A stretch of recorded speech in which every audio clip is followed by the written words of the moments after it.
She is a digital marketing specialist who can spin the meanest website around. And he's host of the TV show Buzz, which features nonprofit organizations receiving marketing makeovers. Here on Buzz for Good, we talk all things nonprofit, the people they serve and the good they do. And we talk to creative professionals and provide marketing tips and tools to help your nonprofit achieve more. That's right. Buzz!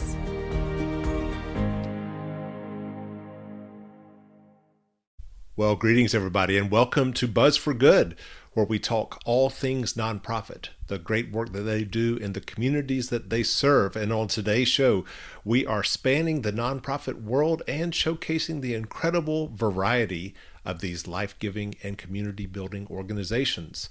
And to that end, I will be featuring a theatrical company that, alas, includes yours truly, as it prepares for an Advent production at a Roanoke church, proceeds from which will go to support another nonprofit that helps our homeless.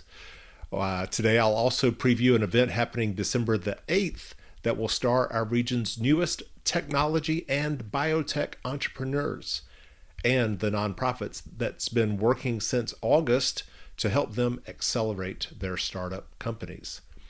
I will also provide some great tips and tools to help nonprofits and really anyone who cares about nonprofits maximize year-end contributions as we gear up for Giving Tuesday on November the 29th.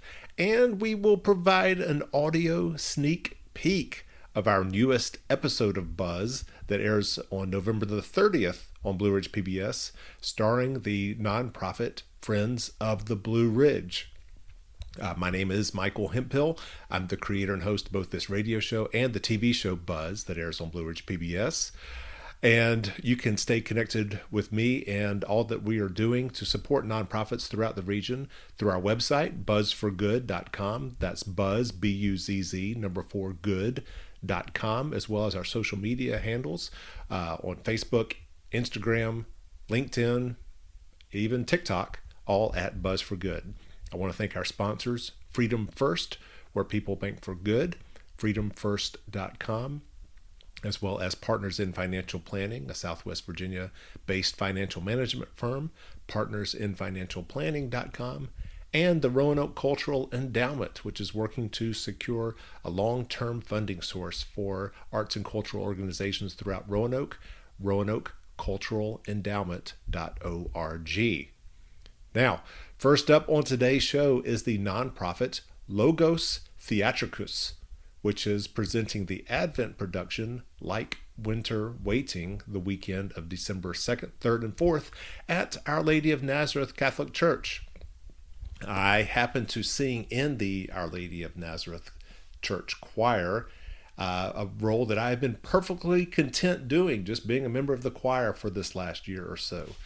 Well, when they had auditions for this production a few months ago, I did not audition for it because, again, I am happy just being a little old choir member. Well, the church choir director, Dan Keeley, in his way, came up to me one Sunday after church and said, "Hey, look, we need one more king to be, one of the three kings in this production." I figured, well, okay. Me joining a couple other middle-aged old guys to, sing in this thing would be just fine. Well, I got the bait and switch, folks, because right before the first rehearsal, Dan comes back up to me and says, well, we actually could find somebody else to be a king. What we really need is, wait for it, the Archangel Gabriel. Yes. He has roped me into being the Archangel Gabriel, which is not just me singing with a couple other guys one little song. It's actually me singing like two solos along with these really long monologues in the production. It's been fine. It's been fine, but let's just say the reason to come to Light Winter Waiting is not to witness the Archangel Gabriel, but all the incredible other fabulous musicians and performers in this production. It really is a lovely performance production, Archangel notwithstanding. And so I would encourage you to please come on out to Our Lady of Nazareth on December 2nd, 3rd and 4th. There are 4 productions over that weekend, and be part of it. It's a free event, but there will be a collection taken up for the nonprofit, The Least of These Ministries, which provides a lot of great services for our homeless population in Roanoke. I actually featured The Least of These Ministries earlier this year on this show, and so I'm going to share again my conversation with you here.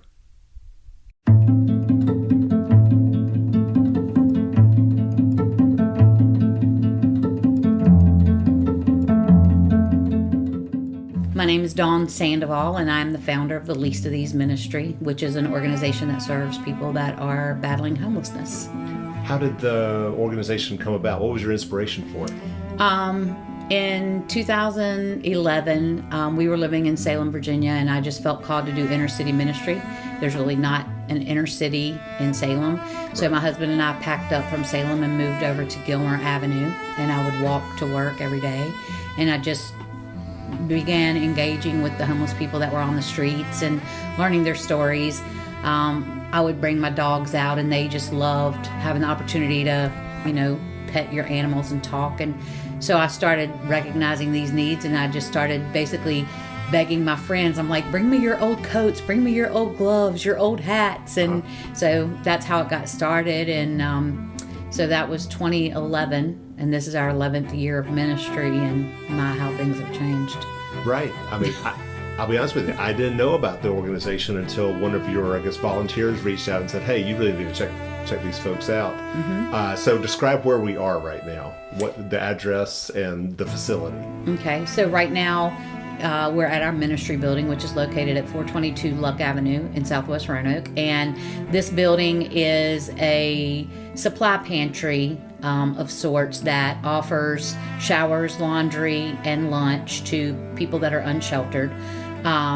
So 3 days a week we open our doors and we provide lunch, and our people that are sleeping outside can come and shower, do laundry, get supplies like underwear, hygiene products, tents, blankets, things of that nature to make sure that they survive the different elements of the weather. I saw sleeping bags and there are all sorts of supplies that you have available. It's amazing. Yes. And then we have our ministry truck that is also housed here so that it can be stocked to go out on the streets 3 or 4 days a week and serve at the street level. And then we also have lockers that we've provided, which are on the outside of our building, so that unsheltered folks have somewhere to preserve their blankets, their their personal papers like birth certificates, IDs. Those things are really hard for unsheltered folks to keep up with. Yeah, right. And so, I think you described Least of These ministry as a gap ministry. Correct. For the homeless. So talk about that, how it kind of fits in with Rescue Mission and Ram House, which I think more people are knowledgeable about.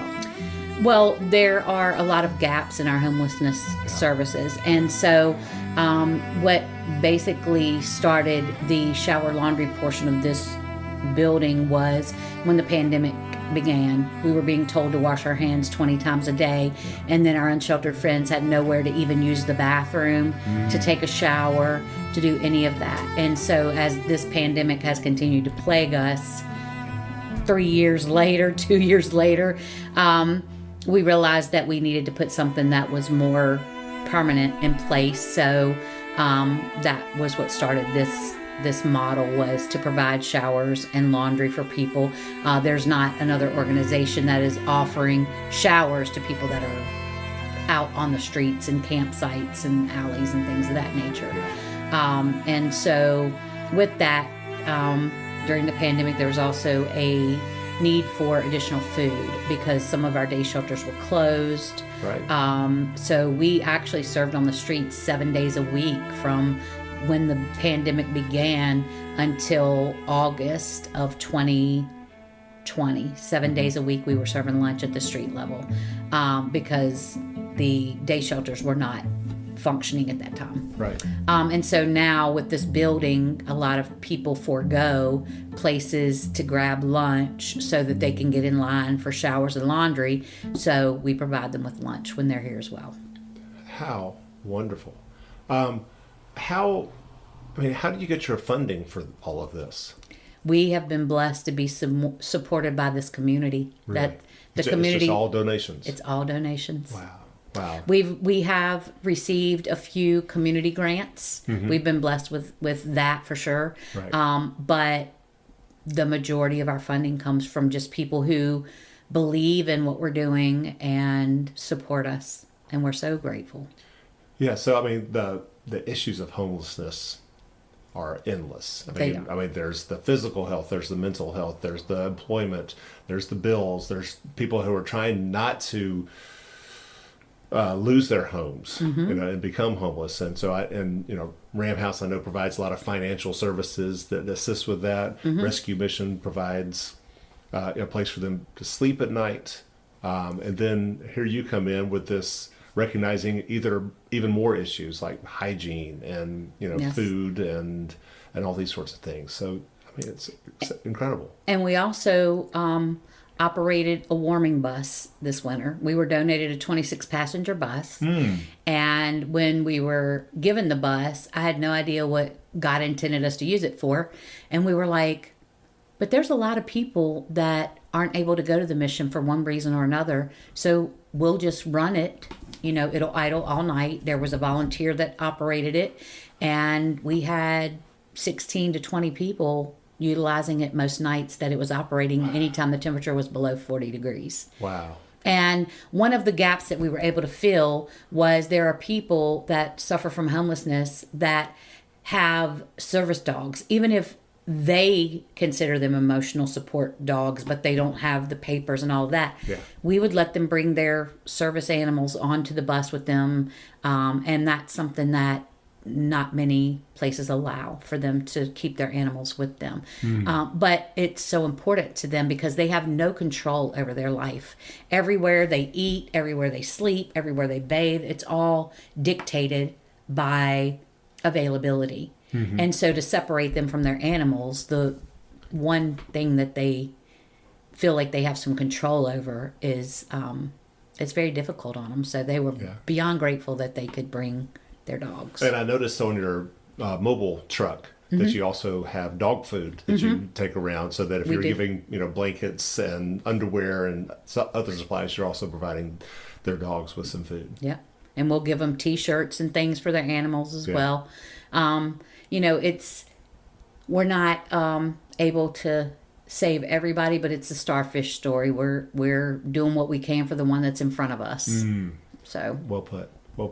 You talk about services you provide, but also saw a lot of furniture in your facility. yes. What's that for? So our ministry has created relationships with landlords, local landlords, and so we have housed over 300 people in the last 4 years. Wow. We master lease the apartments. We stay engaged with the people that are put there. They're not compartmentalized like, okay, now you're in a place to live. We won't see you again. We go and make sure that everything is going well. We make certain that the rent is paid, and we just maintain a good relationship with those that we house and the landlords that we place them with. So that furniture is an opportunity to stage their apartments. We give them living room furniture, bedroom furniture, everything for your kitchen, as it is available, as long as we have that donated thing. So. Wow. So, I mean, you're obviously helping them while they are homeless, but also you're trying to provide home for them as well. Correct. That's the culmination of everything we do, is to celebrate them moving into a place to live. Wonderful. Yeah. So, go ahead.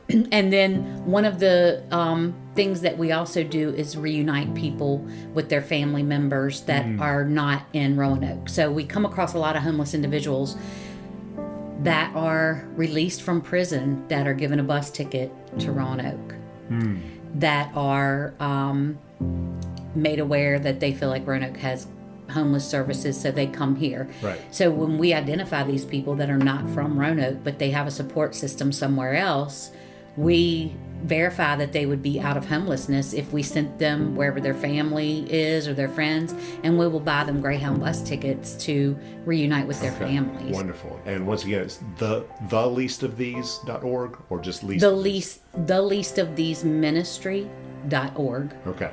And Very then good. the Facebook is TH3 Least of These. Okay. Well, thank you so much for the work that you were doing to care for, well, the least of these in our community. We really appreciate it. Thank you so much for taking your time to come and talk to us. Absolutely. So that is the Least of These Ministries.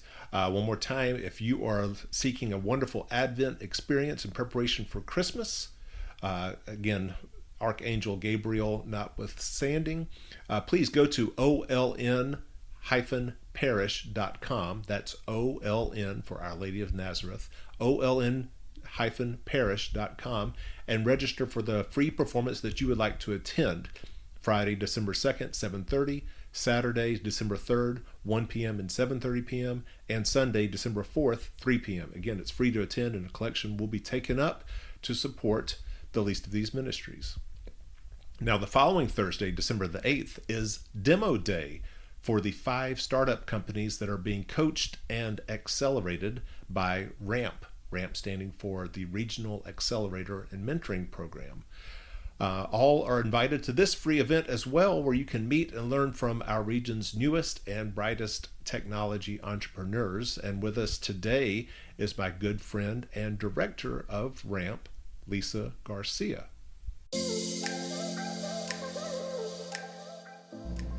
Well, it is my pleasure to welcome a good friend of mine here on Buzz for Good, Lisa Garcia, who is the Vice President of Entrepreneurship for Verge, the parent organization, the partner organization of both the Roanoke-Blacksburg Technology Council and RAMP, the Regional Accelerator and Mentoring Program, for which she also serves as director.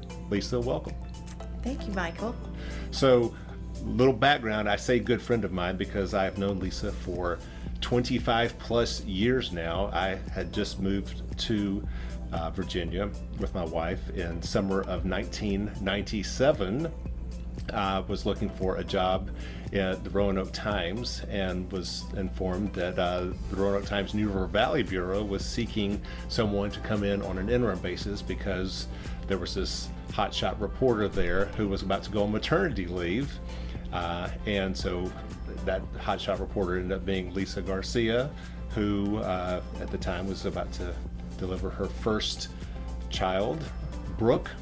And lo and behold, that became a full-time stay-at-home job for Lisa, which allowed me to stay full-time at the Roanoke Times. And here we are 25 years later, still friends. Absolutely. Absolutely. Still friends. Still friends, with all these kids of ours now grown and almost gone. Yeah. And so anyway, it's good to see you again. Yeah, it's good to see you. It's good to see you. It's been a great journey, and it's been fun to have intersections over the years, Yep. both professionally and personally. Yep, a lot of play dates back in the day. Back in the day. Yep, yeah. And here you are now, the director of RAMP. Yeah. I'm so excited to have and to see the through line of community work that we've both been able to act as servant leaders in this community in a variety of ways. And we've made this home special. And because we came here and it was special, and we get to keep enriching and making sure that it remains the special place that it is. I wanted to invite you to the show because coming up on December the 8th is the culmination of one of the main programs of RAMP, which is the cohort, in which this fall cohort features 5 different startup companies, entrepreneurs, and the services that you have been providing them over the course of these 12 weeks. And on Demo Day is when they get to then present kind of their reimagined companies, the missions, visions for the community at large. Is that what happens on Demo Day? Yeah, so Demo Day, that term in general for accelerators all around the world, is a time when a startup company has gone through a business accelerator, and at the end of that formal program, they pitch their company, where it is at that point, usually to investors, to people, to an audience that perhaps might be interested in investing in their company. We will have venture capitalists and angel investors in the audience. We always do for RAMP's demo days. This is the 7th cohort to go through RAMP in the 5 years of its existence. But I like to think of Demo Day here in our region as a demonstration of all of the activity and support in the region for entrepreneurship and startups in general. You get to see all the different kinds of people in the audience. And what I like to tell our entrepreneurs, especially the ones that are nervous about getting up and doing their pitch, that's there's not one face in this crowd that doesn't want you to succeed. They're all here to see you succeed. Right. Whether they're willing to invest their actual money into your company, they're all wanting to invest, I guess, their moral and psychological support, community support. And talent and expertise. Yeah, right. I mean, RAMP is the culmination, the aggregation, I should say, of subject matter expertise that spans from law, finance, venture capital, angel investing, industry subject matter experts from biotech, biomedical, the Department of Energy. We have people who have done product development with NASA. It's just an incredible community of talent and expertise. And again, all these people are freely sharing their wisdom and their expertise with these startups that otherwise wouldn't be able to afford that. And I should say that RAMP is a program of Verge, which is a nonprofit, and all of this expertise is provided free of charge for the startup companies. That we have 5 seats in each cohort, and each one of those companies receives $20,000 of non-dilutive funding as part of their RAMP and residence programming. And non-diluted, for those who don't know that term, basically means this it's a grant that doesn't require the company to give up any of its control or equity to receive. Just helps them accelerate. Yeah, in some respect, it allows them to spend the time that's required to be a part of the business accelerator. This is the other thing about being in any accelerator. It's time consuming. You're expected to show up and participate in programming. Well, let me interrupt there. So tell about these companies applied to be in this fall cohort back in the summer, and a committee was formed to interview them, analyze whether they were ready for an accelerator program, and then they were accepted into the program. And it's a 12-week, very intensive program. What all happens during those 12 weeks? Sure. So they go through a three-day boot camp as part of the program. They have classes and training around what we call customer discovery and identifying markets once a week for 3 hours. They also, once a week, in addition to that, have a lunch and learn opportunity with, some expert in the region that has contributed their time and talent to this effort. Legal firms, bankers, marketing, and human resource experts. We try to tailor some of the expertise being brought to the table to the age and stage that the companies are at, or what they've self-identified are critical areas for them. So they also are invited to invitation-only opportunities to meet some of the leaders in the region and at the state level. And so it takes a good bit of time, and we help them connect and network with people actually all across the nation and internationally if necessary, to make sure they have the best information they can to inform their next steps as a startup company. Nice. Once again, here on Buzz for Good, I'm joined by Lisa Garcia, who is the Vice President for Entrepreneurship for Verge and the Director of RAMP, the Regional Accelerator and Mentoring Program that provides resources for startup companies and entrepreneurs in the technology and biotech space in the Roanoke and Blacksburg regions. This is your first cohort, being the director of. You've been a mentor and instructor in the past, but you came to this position of director of RAMP in the summer. Congratulations. And Thank you. What's been your biggest, I guess, surprise, or something that you've, being in this first cohort for you as the director? Yeah. So Mary Miller was the first through the wall, as we like to say, the first customers, the first dollars to raise for any kind of effort like this are the most difficult. So, kudos, props, and celebration for Mary Miller. She got us to where we are today. perhaps the thing that's been most surprising to me is there's just a lot of work behind the scenes that folks don't see, that goes into an effort like this. And again, Mary's work and the team and the folks that came before me had already blazed a trail on all of that. Aside from that, most surprising recently is that one of the additional grants that we received as an organization in the last year was through the Truist Foundation. And part of that it's an Access to Capital series. It's to provide some workshops and clinics and training for entrepreneurs in the region about where do you find money, how do you get money to support your effort. As part of that, we were able to have some funds to provide as micro grants to entrepreneurs who were applying for SBIR or STTR funding, which is, again, federal funds to support the development of research-based companies or technology companies. And that work of writing the grants is very intensive. So these grants were meant to help companies hire grant writers or work with somebody to help them.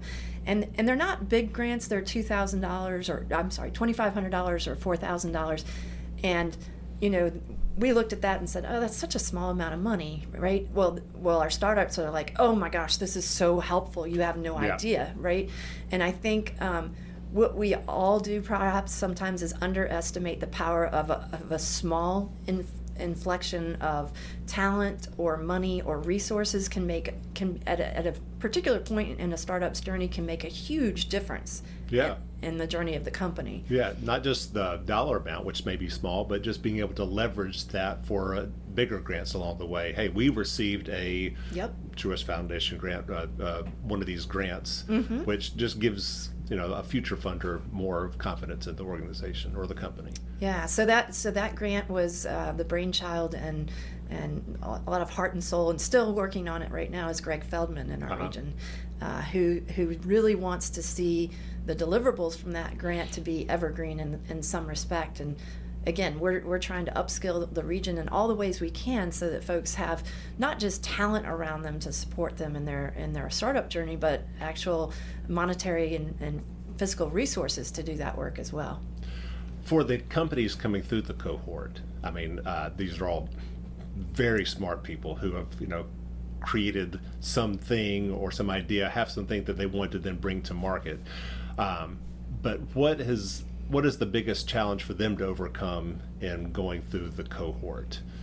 Yeah, well, they're trying to do, they're trying to do so many things at one time. Yeah. And we really require them to go out and do customer discovery. And what that means at a very high level is going out and having conversations with potential customers to find out what their challenges and problems are, not to sell.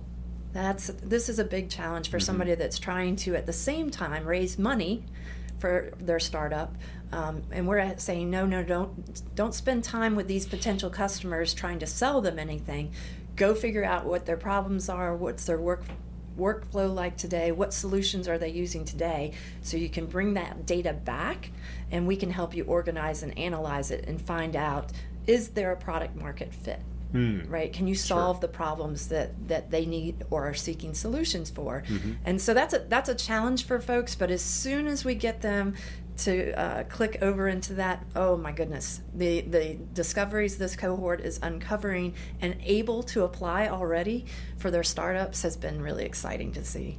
Is there one particular cohort member this go around that you can point to as an illustration of that? Well, they've all done a really great job with it, and it's resonated with them in different ways. But I'll say that Dot Drives out of Lynchburg, Virginia. I think Dot Drives 1 is the first startup company that we've had from Lynchburg in the ramp process. So we're glad to have them. They have taken customer discovery and put it in as one of the steps of their process for their sales pipeline, which I think is fantastic. So before what is Dot Drives? Dot Drives is a startup out of Lynchburg that has created a software tool and platform for small nonprofits. They're hitting a space and a need where oftentimes small nonprofits will be the tools that are available for them far outpace what they need. And Michael, you can probably say this Sure. better than I Well, can. specifically in donor engagement. Yeah, yeah. You get a contribution that comes in from a donor, and then yes, there's the recording of it, there's the acknowledgement of it, but then there's just the continued management relationship with the donor that you want to continue with, so that donor will stay engaged and keep donating to the organization. Yeah, so Dot Drives has, their product is great for small nonprofits, and small being, $1 million or less a year, which to some of us is like, wow, $1 million, that sounds like a lot. But a lot of those nonprofits are using a spreadsheet, like an Excel spreadsheet. That's their tool. Or they've tried to, in my case, I worked for a nonprofit for years, a long time ago, and I thought Salesforce would be a great tool, but it is so complicated for a small, and so much more than a small nonprofit needs. So they've really found a problem, and they're addressing that, and they have a sales process. They found a lot of great information, a lot of future, I'm sure, customers through customer discovery. And they've added customer discovery as a initial step of their sales pipeline. Mm-hmm. So in that respect, they're talking to people first and listening first, and then figuring out how do they approach them later for a sale. Nice.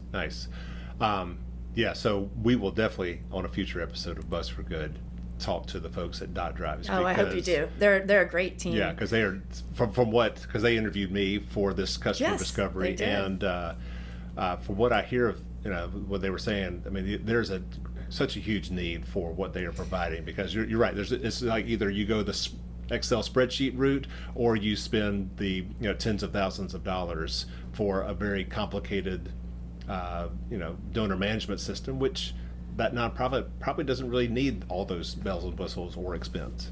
Yeah, it's very much the case. I'm excited, and Dot Drives, as is the case with several companies that come to RAP, was already spotted and supported financially by one of our strong partners, which is VIPC, which stands for the Virginia Innovation Partnership Corporation, one of our statewide partners. And so they had already identified and supported them. I did not share that internally with our selection committee. They were selected based on their own merits, so we're really glad that all of those things are aligning. Yeah. What are the other companies in this cohort? Just to illustrate the breadth of the technology and biotech.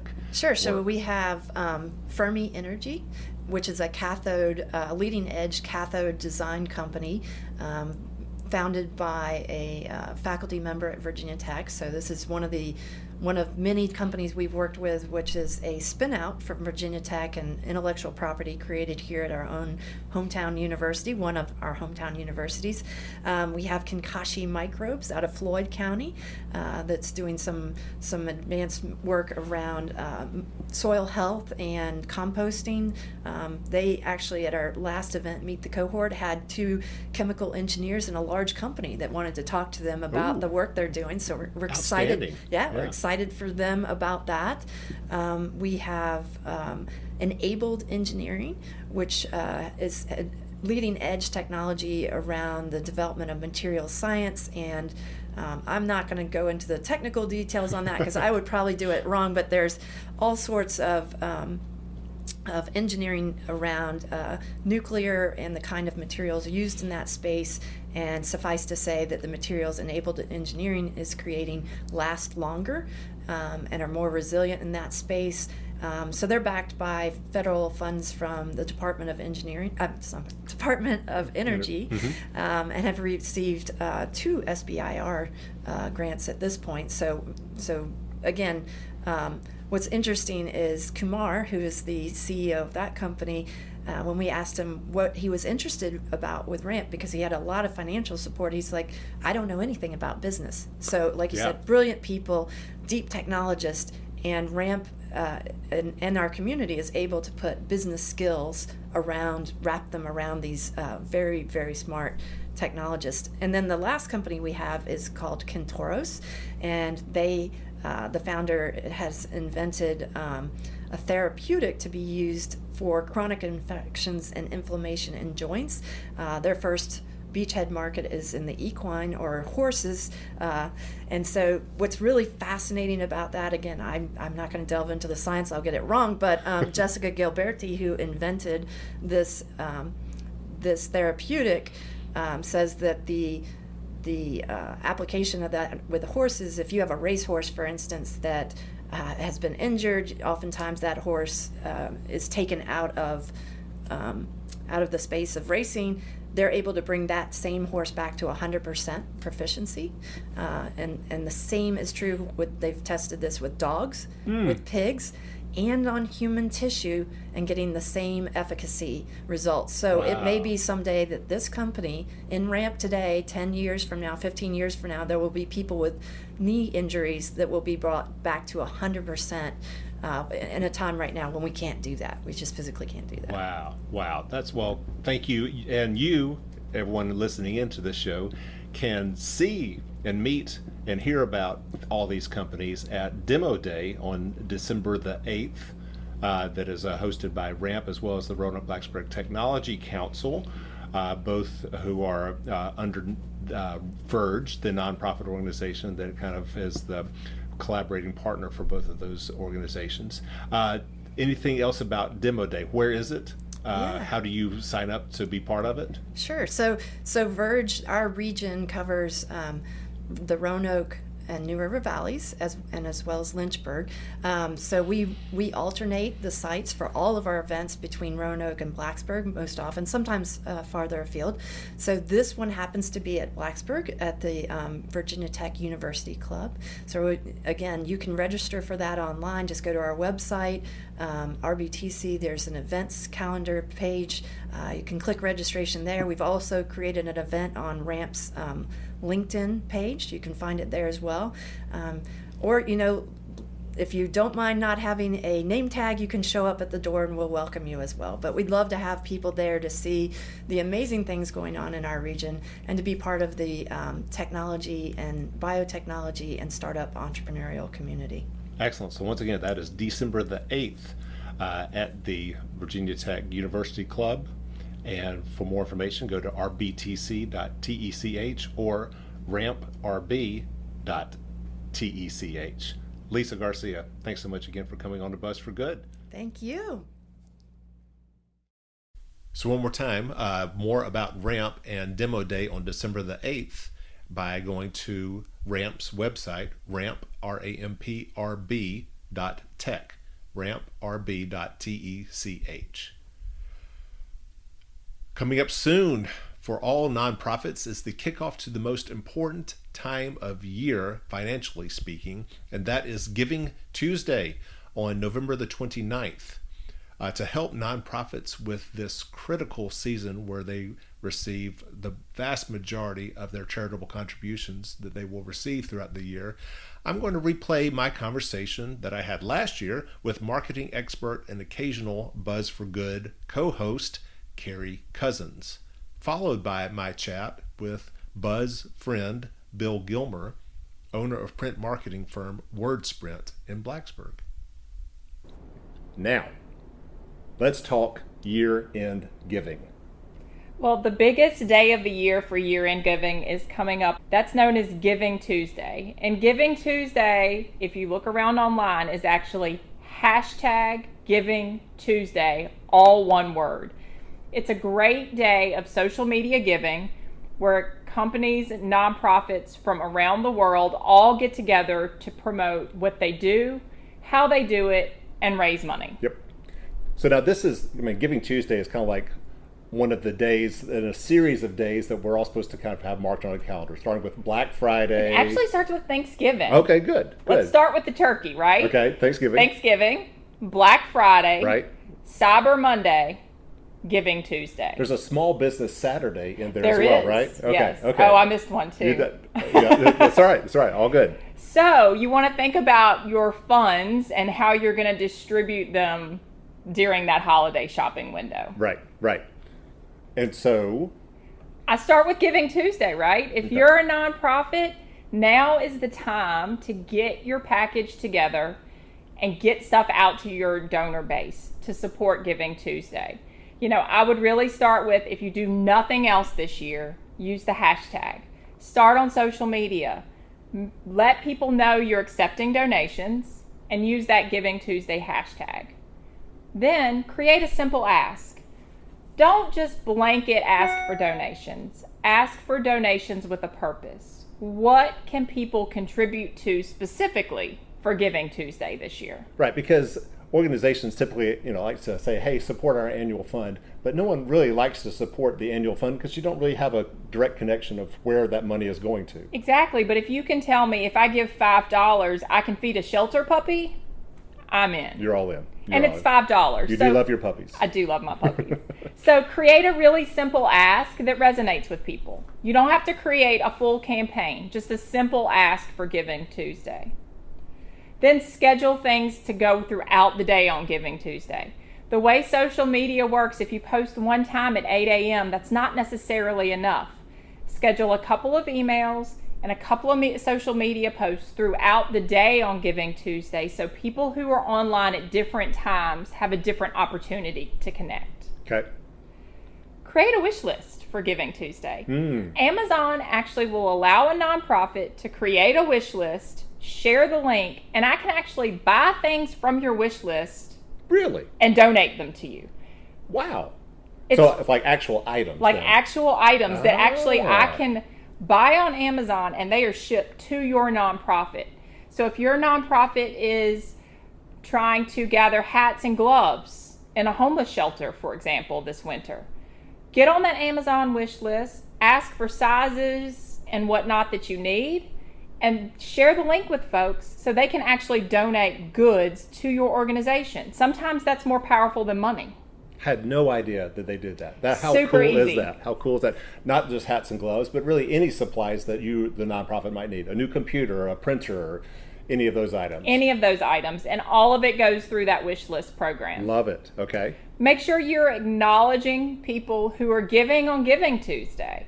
If someone sends an email and says, hey, I'm going to donate $1,000, go thank them. Ask if you can thank them publicly. Ask them to share their gift online. Part of what makes Giving Tuesday work is this idea of social sharing. Mm-hmm. So the more people who are involved, the more people will know about your organization and cause. Okay. Make sure your website is set up and has the bandwidth to handle online donations. If you are sending people to your website on Giving Tuesday, it needs to be functioning. Check it twice, check it 3 times, make sure it's working. Make sure the link that you post is correct. Right. And share. Love it. Okay. And then finally, ask for recurring gifts. If you can get a donor to give you $10 a month for 12 months, that's more money than one gift of $100. Yes. And it's really only 10 cups of coffee. And it's probably more long lasting because so often, here's a little tip, people forget about or just don't take the time to stop a recurring donation. It's very true. And so they'll just let it go on rather than just that one, even a $150 gift up front, probably in the long term is of less value to a nonprofit than a $10 monthly gift because it will inevitably go beyond just a year. And you don't have to re-budget as an individual for $10. Almost anybody can give $10 and not have to take it away from something else. Whereas a bigger gift, you might have to think of what I'm not getting instead. So ask for the smaller recurring gifts and allow them to do that online. Love it. Anything else for Giving Tuesday? Set a challenge. Right. Peer fundraising challenges. Maybe Michael and I are fundraising for the same group, and whichever one of us can do the most jumping jacks has to donate a certain amount of money. So challenge your friends. These kind of challenges work exceptionally well. You remember the water bucket challenge from a few years ago? Oh, yes. ALS. Started with a fundraising campaign. Yep. So no, that was ice bucket. Same thing? The ice bucket, okay, yeah. Right. Okay. Cold water, either way. Yes, right. And then finally, use your team. Set a daily goal for Giving Tuesday, and at different points during the day, have milestones and publicly do something for those milestones or recognize them. Again, if we're raising money for Buzz on Giving Tuesday, maybe every time we hit $1,000 mark, one of us has to dress up and dance around on social media, or we have to recite the alphabet backwards. Do fun challenges with your team throughout the day that'll encourage your audience to give. They will pay to make you look silly. And I've done far sillier things than that. So, but that'll be another episode. Okay. But those are my quick Yeah, tips. I love it. I love it. You know, for Giving Tuesday, really that's one day, but it's also kind of like the beginning of the philanthropy season, right? Because it is. The end of the year is key Yeah. giving time. It's when people are figuring out what they need to donate for tax purposes. It's a great opportunity for last minute corporate gifts and individual gifts. So there's no reason to slow down just because it's the last month of the year. All right, so, you know, Giving Tuesday really kicking off that philanthropy season for so many nonprofits. And, you know, for really, it's probably too late to do anything by print right now for Giving Tuesday. But for the rest of the year, there is still time. And to talk about that, I want to share with you an interview I had earlier this week with Bill Gilmer, president and owner of WordSprint in Blacksburg, their print marketing firm, who has some really great ideas and strategies for how you as a nonprofit can still maximize the most of this year in giving through print marketing. All right, Bill Gilmer, owner and president of WordSprint. How are you doing today? Well, let's just say it is the busiest morning of the busiest day of the busiest week of the busiest month in WordSprint's history. Oh, my stars. This is the week that we have just, you know, so many clients trying to get those year-end appeals in the mail before Thanksgiving. There's just a lot of people try to get them in the mail, or 2 people by Thanksgiving. Right. Some of us come back and do it in December, where there's a little bit less competition in the mailbox. But it's definitely it's interesting to me that it's still a strong push to do appeal mailings by the end of the year, even though some of the tax laws have changed. It still seems to be, according to all the stats, the most philanthropic time of year around Thanksgiving. Right. It's because you're starting to feel festive and you don't have the credit card bills from Christmas yet. Right. Yeah. It's all designed for us to feel thankful and festive, not only for our family members, but also our community, and wanting to, you know, be sources of good, you know, for all around us. So introduce WordSprint for those who may not know what your business is. WordSprint is essentially a marketing company. We manage direct campaigns for-profit, but actually about 65% of our clients are nonprofit. We help folks manage their donor relations. And we do this through, you know, messaging and branding. We do this through direct mail and email. We do this through a lot of targeted database acquisitions and database cleansing, that type of thing. Right. So mainly we help people with their donor relations is probably our sweet spot. Excellent. And, you know, print mailing obviously being a big piece of what you guys do. You know, if a nonprofit is going to send out a printed piece over the course of a calendar year, now seems to be the time when it would do it. You know, may not do anything. That's when for the rest of the year. And we'll have another conversation about perhaps the need for nonprofits to be a little more regular throughout the year. But now is the time, if a nonprofit hasn't started doing something yet for an end of year mailing, is it too late? And if not, what can they do still? It's getting close to too late, but it's not too late yet. They would need to move quickly. At this point, it would probably not be possible to put something together that would mail before Thanksgiving. I mean, maybe, but you can certainly mail the first week or 2 of December and still have excellent results. We have some clients that actually wait until like December the 18th, 19th, 20th on purpose to be kind of that last little reminder before the end of the year. Well, so for the nonprofit that's wanting to still try to do an end of year mailing, what are some of the key elements of a mailing that you find to be most successful? Keep it simple. Okay. You know, our data shows that if you're going to ask for money, ask for money. You know, that there are other touches you make with your constituents where you let them know what you're doing, where you show them your impact, where you do all that. When you write a letter to Dr. Smith, you need to say, "Dear Dr. Smith, here's the great stuff we do. Please continue to support us." It needs to be pretty direct. Don't beat around the bush. Right. I've seen some We that believe, would be like, hey, would you please consider making a gift for year end? It's right. like, no. Just say, basically, please make a gift now. Yeah, we need your help. Please make a gift. Keeping it simple is big. We always like to say that the success of donor relations is getting the right message to the right people with the right rhythm. So the message has to be clear and succinct. Getting it to the right people, it's a matter of having the right database and making sure it's cleansed. We help folks with this. The addresses are updated. Do you really have all of your key supporters on there? And then the rhythm part, of course, is that when you make the commitment to do a campaign like this, stick with it over several years.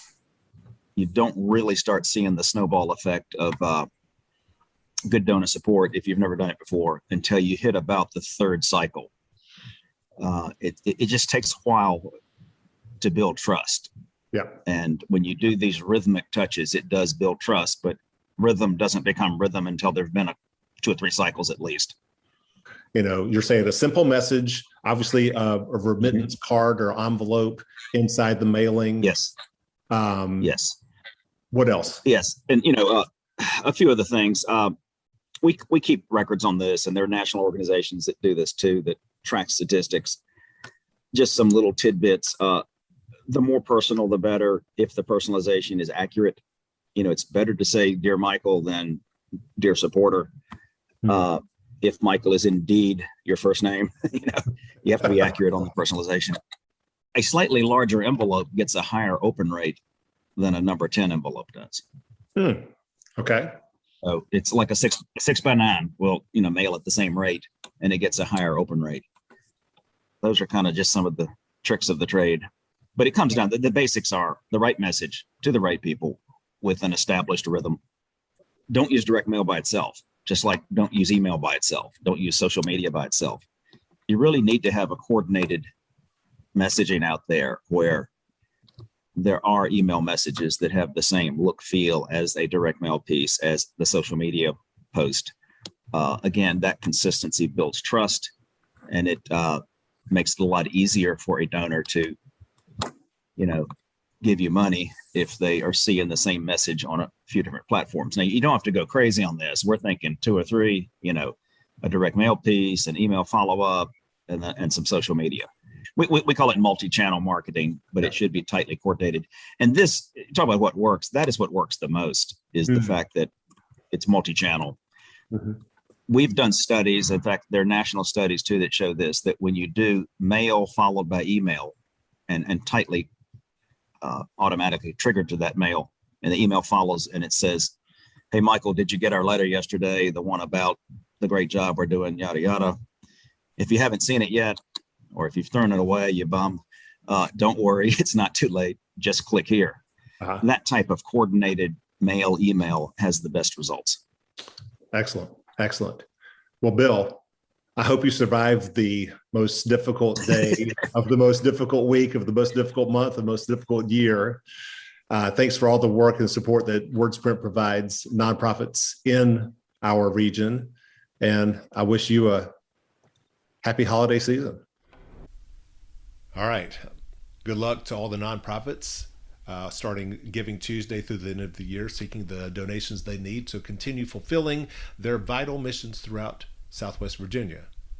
Lastly, all are invited to our next Buzz Watch Party on Wednesday, November the 30th at Parkway Brewery in Salem, where we'll gather for the Blue Ridge PBS airing of our newest Buzz episode featuring the nonprofit Friends of the Blue Ridge.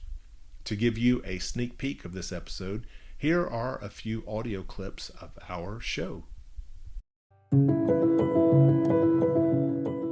I have been fortunate to see some beautiful parts of our country and world, but none more so than these Blue Ridge Mountains we call home. In 1988, a nonprofit was founded to help preserve the natural beauty of this region and the iconic road that runs through it, the famed Blue Ridge Parkway. But in 2021, this nonprofit was forced to pivot when the National Park Service discontinued its relationship with the organization and no longer allowed its hundreds of volunteers and members to work on the parkway. How that organization has redefined itself since then, while also preparing for its first ever fundraising event, is the story of today's episode of Buzz. I'm Julie Whalen, Executive Director of Friends of the Blue Ridge. Friends was organized in 1988 as an official park partner with the National Park Service to support the Blue Ridge Parkway. Our volunteers and members help support park staff in maintaining the parkway up until the end of 2019 when our park agreement expired. So starting in 2020, we reshifted our focus and kept our skill set for what we were doing on the parkway and shifted it to Blue Ridge communities where our volunteers live, work, and play. Until you come here, you don't realize what a unique experience the Blue Ridge region is. So I joined staff just shy of 5 years ago, so it was December of 2017. Between that starting point and where we are today, and we've seen a pandemic, we've seen the expiration of our park agreement, we've seen a lot. And it has been one of the greatest joys of my life is to have worked with these volunteers while we really found our way through it all and really landed on solid ground. Some of the Friends volunteers are they're just beautiful people. And to be able to connect with them and support them and help them do what they want to do in their Blue Ridge communities is, it makes it fun to come to work.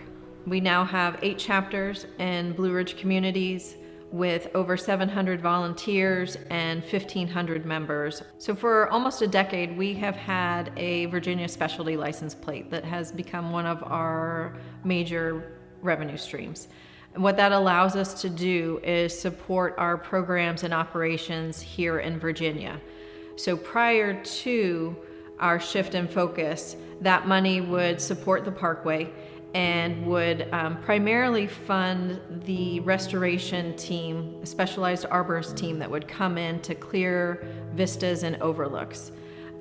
Moving forward, starting in 2020, we reinvested that money into Blue Ridge communities, looking for opportunities to build playgrounds, develop trails, host concerts, an assortment of all kinds of things.